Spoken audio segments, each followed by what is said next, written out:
What's up, Taiwan? I'm Ethan Liu with 10 minutes of news from here in Taiwan and around the world. Taiwan's ruling party has expelled 50 members for violating its rules.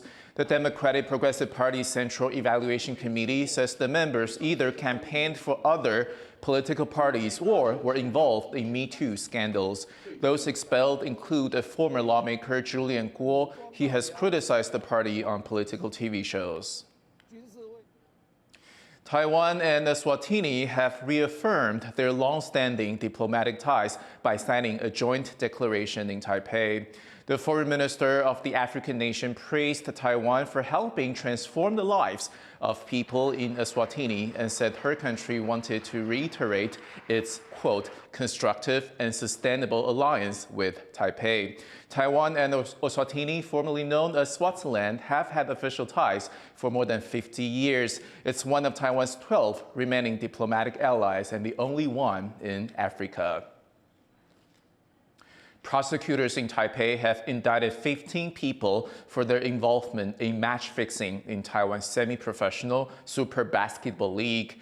The group includes pro players and the head of an underground betting website. They face multiple fraud and gambling charges. They're accused of conspiring to place bets on at least 7 games, then manipulating the game's outcome during play. 2 players, Ke Minghao and Wu Zhiying, have admitted to the scheme and are working with prosecutors. Another, Wong Jiahong, has fled abroad and is wanted by police.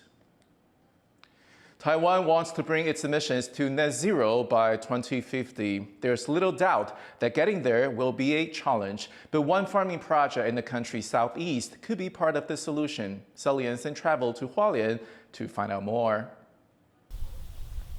Chiu Chui-chuan didn't plan to be here. After living much of his life abroad, he returned to his childhood town of Changhua in southeastern Taiwan in 2019. And when COVID hit, he took up farming. 你要维持一个比较好的生态，问题是你要让人家知道说有效啊，什么样有效，对不对？这个方法要找出来。 But it wasn't easy for the small-scale grain farmer. Crops were being damaged by pests and rising temperatures. And while others here had long used chemical pesticides and fertilizers, Chiu decided to take a risk and go organic on his 1-hectare plot of land. This not only increased his yields, but also improved the quality of the soil and its ability to absorb carbon dioxide. 我们加了一些，就是我们叫微生物质材之后呢，其实真正的我们有发现它的有机碳是有增加的。有机碳增加就表示你有减碳。 Together, plants and soils currently absorb around 30% of the CO2 emitted by human activities each year. To try and curb an accelerating climate crisis, countries around the world are looking to improve their soil's capacity to absorb those emissions. And that's the case in Taiwan, which emits more carbon dioxide per person than most Asian countries. But there are small-scale agricultural plots like Chiu's across the country, and their rich soils are now seen as key to meeting Taiwan's climate goals.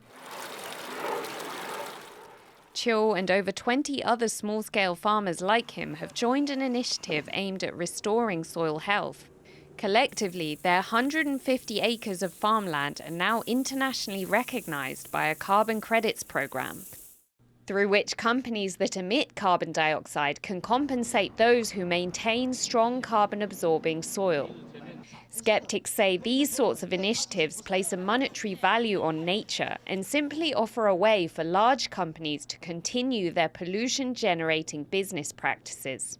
But the project's coordinators say the benefit to the community is tangible.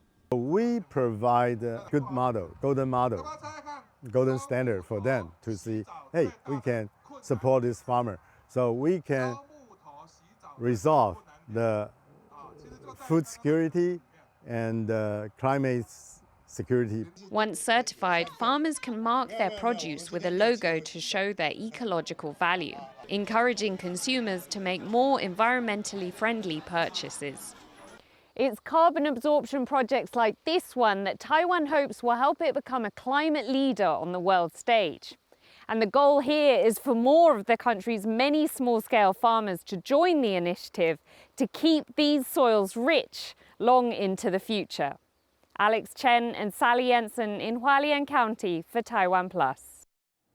The Taiwan court has issued a wanted persons order for 2 people involved in the sinking of a container ship last year.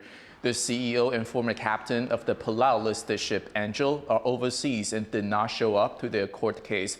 They're suspected of hiding damage to the vessel before it sank off Kaohsiung port last July. The sinking led to the loss at sea of more than 600 shipping containers and an oil leak that cost over $6 million to clean up. Environmental groups in Taiwan are calling attention to how green energy projects are impacting the ecology of the country's coastal wetlands. Laura Stewart reports. This vast wetland on Taiwan's west coast is the home to thousands of plant and animal species. It's the largest in the country and has long been the foundation of the local ecosystem. But wind and solar farms off the coast of Changhua County are impacting the area's ecology. Environmental groups say wind turbines on land kill birds and affect tides when built offshore, while floating solar panels disturb underwater habitats. 光电板盖了，你一定会遮阴，没有了光，那你说潮间带的生物，它所谓的生物多样性的这些所有科学证据的这些计算，它要怎么继续维持下去？ And these wetlands are also an important magnet for tourists. Oyster harvesting by ox cart is a traditional activity that attracts about 30,000 visitors a year. Locals are calling for the government to conserve the area by adding it to the Ramsar list, a convention that protects wetlands of international importance. 其实是一种保护，更是一种追随世界发展休闲观光潮流的一个主要方向。 They hope to curb the development of wind and solar farms that disturb the environment. 风机，我们的太阳能光电一直在侵蚀我们。也许在10年后，台湾海岸线没有好的一个地方了。 But the development of solar and wind power projects is part of the government's plan to increase renewable energy to 20% of the country's energy mix by 2025. But despite the need to cut carbon emissions by moving away from fossil fuels, some say the drawbacks of green energy projects outweigh their benefits.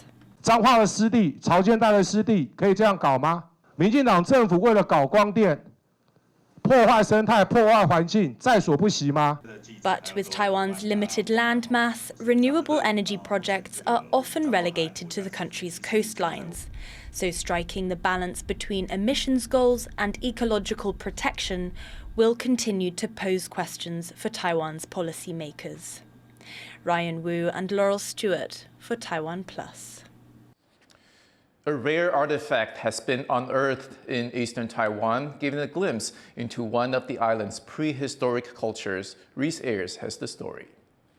It may not look like much, but this strange little object has just made one lucky archaeology intern in Taiwan very happy.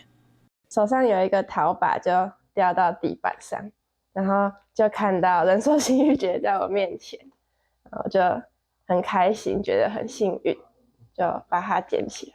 Found in the topsoil on a farm in Hualien in eastern Taiwan, archaeologists believe this tiny piece of carved jade is from the Neolithic period, as far back as 3,000 years ago. 年代大概距今3000年到2500年之间这样，那就是一个装饰品。它的那个上面有一个钻一个孔这样子，你可以把它当做它就是一个项链的一个坠子。